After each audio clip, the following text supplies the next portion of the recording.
ఇంకెన్నాళ్ళు రెంటింట్లో ఉంటాం? సొంత ఇంటి కలను నెరవేర్చుకుందాం. Suman TV biggest property expo October 18th, 19th HSCC Novotel Hyderabad. ఇప్పుడే ఫ్రీ ఎంట్రీ కోసం కాల్ చేయండి. నమస్తే అమ్మా. నమస్తే అమ్మా. అమ్మా, సాయంత్రం పూట మనం ఇవ్వకూడని వస్తువులు అంటూ ఏమైనా ఉంటాయమ్మా? దీపం పెట్టిన తర్వాత సాధారణంగా తెచ్చుకోనివి ఉంటాయి, ఇవ్వకూడనివి కూడా ఉంటాయి. ఎందుకంటే ఒక దీపం పెట్టాము అంటే సాధారణంగా సాయంత్రం అంటే మన ఉద్దేశంలో సూర్యాస్తమయం అంతే. అది 5:30కి అయ్యే రోజులు కొన్ని ఉంటాయి, 6:30 పావుదొక్కు వేడికి అయ్యే రోజులు కొన్ని ఉంటాయి. అంటే శీతాకాలం వేసవి కాలం తేడాల్లో అది మనకి లెక్క అదనమాట. అలాంటి సమయంలో కొన్ని రకాలైనటువంటి ఇంటికి తెచ్చుకోము. అదేవిధంగా కొన్ని వస్తువులు బయట ఇవ్వం. సాధారణంగా కుంకుమ, పసుపు, ఉప్పు మొదలైనటువంటివి దీపాలు పెట్టిన తర్వాత ఇంట్లోంచి ఇవ్వరు. ఎక్కువ మంది డబ్బు కూడా ఇవ్వరండి దీపం పెట్టాక. కానీ ఈ రోజుల్లో అది పెద్ద పట్టించుకోవటంలా మనం. మరి ఇంట్లో నుంచి గుమ్మం దాటి మన ఇంటికి ఎవరన్నా వస్తే ఇవ్వడం గురించి అటుంచి బయటికి వెళ్ళి కొనుక్కు తెచ్చుకునేదే సాయంత్రాలు అవుతోంది మనకి. బాగా చెప్పారమ్మా. అందువల్ల అది ఖర్చు పెట్టకూడదు అన్న సంగతి దగ్గరికి మనం లెక్క పెట్టుకున్నట్టయితే చెప్పలేం. కానీ మామూలుగా ఇంట్లో ఉంటే మాత్రం సాధారణంగా ఇలాంటి వస్తువులు కొన్ని ఇవ్వరు. అలాగే పెరుగు కూడా సాయంత్రం అయ్యాక ఇవ్వరు కొన్ని ప్రాంతాల్లో.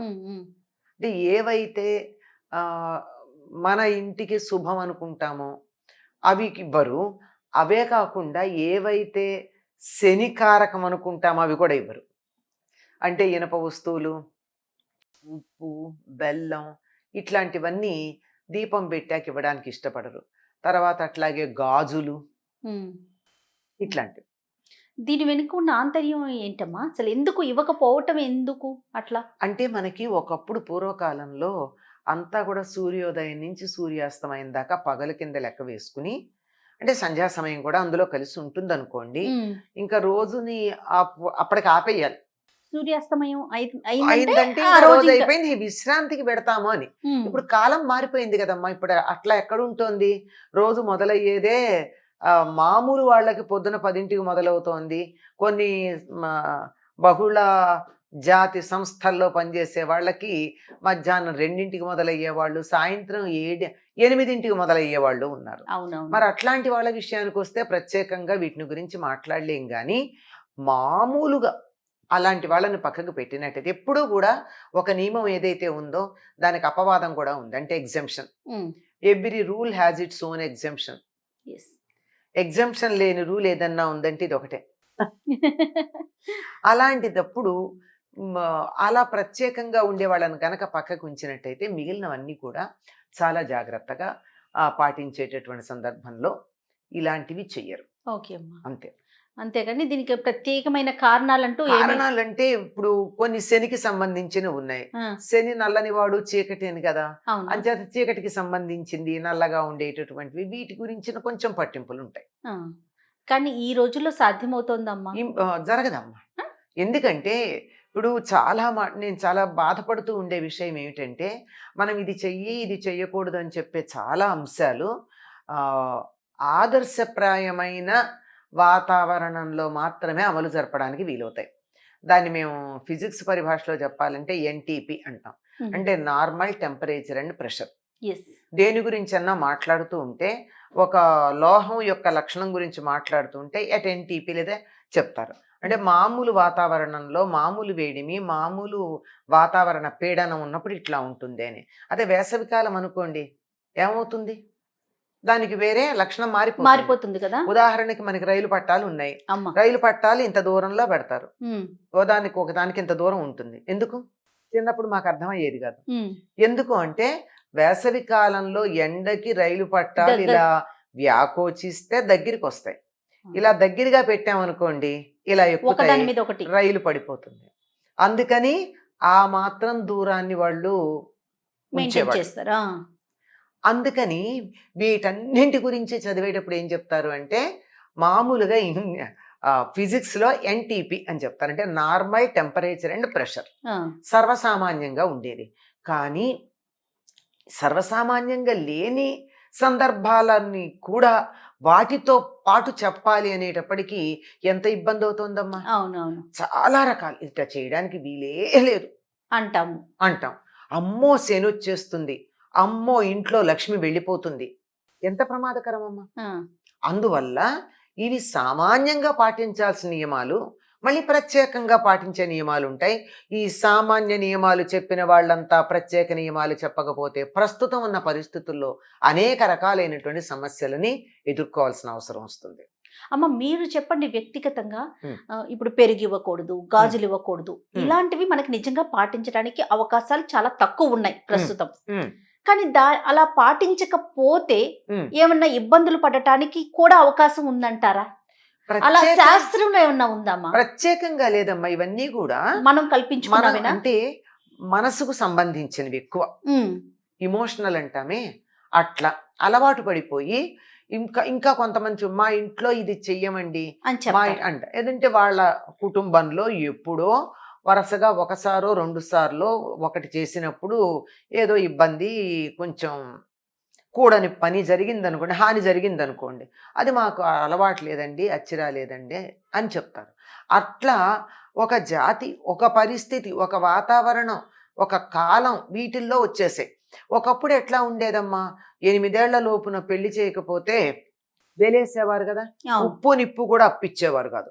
ఏంటి పెళ్లి చేయకపోతే ఆ ఆడపిల్లకి కుటుంబానికా? 8 ఏళ్ల లోపల పెళ్లి చేయకపోతే వాళ్ళని దూరంగా ఉంచేసే వాళ్ళ కుటుంబం, ఊళ్ళో వాళ్ళెవరు వాళ్ళతో మాట్లాడేవాళ్ళు కాదు, వాళ్ళ ఇంట్లో శుభానికి అశుభానికి ఎవరు వెళ్ళేవారు కాదు. మహాపాపం చేశాడు, 8 ఏళ్ల లోపల ఆడపిల్లకి పెళ్లి చేయలే. ఆ, అంత ఉండేది. తీవ్రంగా అంత ఉండేదమ్మా. తీవ్రంగా ఎంత, ఒక 70-80 ఏళ్ల క్రితం దాకా కూడా ఉంది. అంటే మరీ వెలేయకపోయినా ఆ, దూరంగా ఉంచటం అనేది ఉండేది. ఆ, అందుకే కదా అప్పుడు భారతదేశంలో శారదా చట్టం వచ్చిందని కంగారు పడిపోయి గోవాకి, మనకు అప్పటికి యానాం ఫ్రెంచి కాలనీగా ఉండేది, అవునవును. యానాం తీసుకెళ్లి పెళ్లిళ్ళు చేసేసేవారు. ఆహా. 3 నెలల పిల్లలకి, 4 నెలల పిల్లలకి. అంటే శారదా చట్టం వచ్చేస్తోంది, అంటే 18 ఏళ్ల వరకు ఆడపిల్లకి పెళ్లి చేయకూడదు అనేది శారదా యాక్ట్. ఆ, అది వచ్చేస్తోందని చెప్పి అది అమల్లోకి వచ్చాక 18 ఏళ్ల లోపు పిల్లకి పెళ్లి చేస్తే జైలు శిక్ష జైలు పడుతుంది. శిక్ష పడుతుందని పాపం అప్పటిదాకా 6 ఏళ్లకి 5 ఏళ్లకి పెళ్లి చేసేవాళ్ళు కాస్త 3 నెలలు 4 నెలల పిల్లలకు కూడా పెళ్లిళ్ళు చేసేసారు ఆడపిల్లలకి. ఆహా. యానాం పెళ్లి చేసేసుకున్నారు అంతే.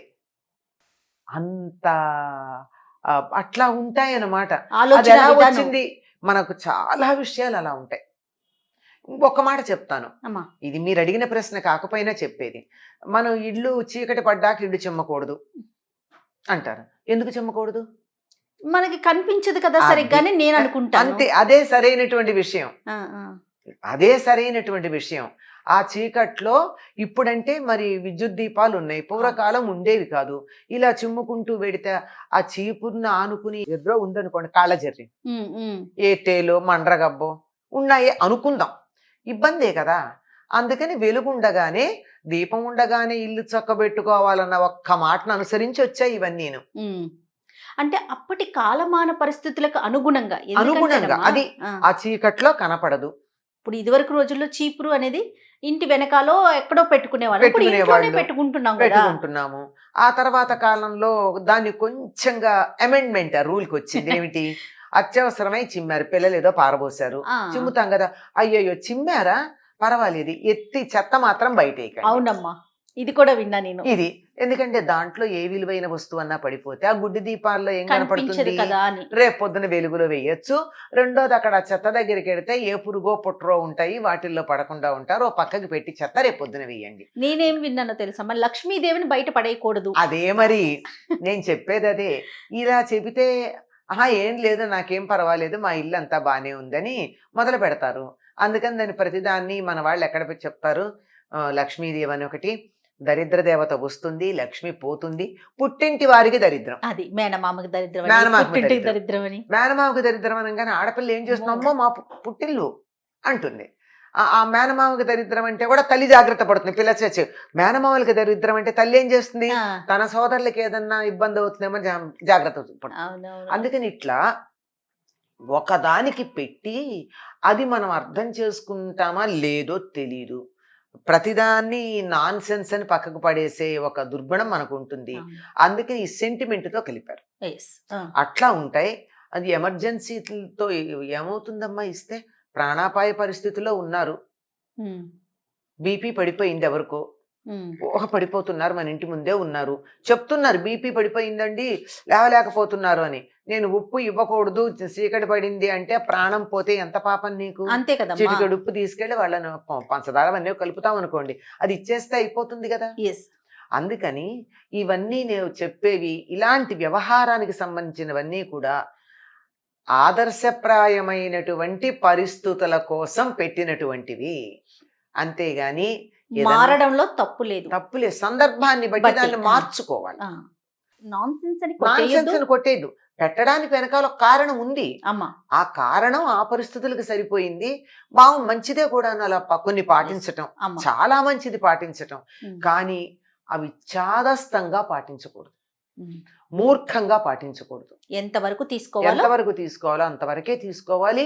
ఆ విధంగానే దాన్ని మీరన్నారు ఇందాక లక్ష్మి అని, చెత్తని కూడా లక్ష్మిలా భావిస్తాం మనం. అది కూడా ప్రకృతే కదమ్మా చెత్త. ప్రకృతి అంతా అమ్మవారి యొక్క స్వరూపమే కదా, కనుక చెత్త కూడా అమ్మవారే. కాకపోతే దానికి పెట్టాల్సిన చోటు వేరుంది. అంతే. ఏది ఎక్కడ పెట్టాలో అక్కడ తప్ప ఇంకో చోట ఉండకూడదన్నారే తప్ప, ఇక్కడ వాడద్దన్నారే తప్ప, అది పనికిరాందని అసహించుకునేదని కాదు. దేన్ని అసహించుకున్నా ఆ పరమాత్మను అసహించుకున్నట్టే. ఆ పరమాత్మ యొక్క వ్యక్త స్వరూపమే ప్రకృతి. కనుక ప్రకృతిలో ఉన్న ప్రతిదీ పరమాత్మ స్వరూపమే గనక చెత్త కూడా పరమాత్మే. అంతేనమ్మా. సందర్భానుసారం నడుచుకుంటూ వెళ్ళి కాస్త ఆలోచించాలి. వీలైతే పాటించండి, తప్పేం లేదు. ఎందుకంటే విషయం తర్వాత తరాలకు తెలుస్తుంది కనుక వీలైనంత వరకు పాటించండి. లేని సందర్భంలో మూర్ఖత్వానికి వెళ్ళాలి. పట్టు విడుపులు నేర్చుకోవాలి తప్పకుండా అమ్మా. నమస్తే.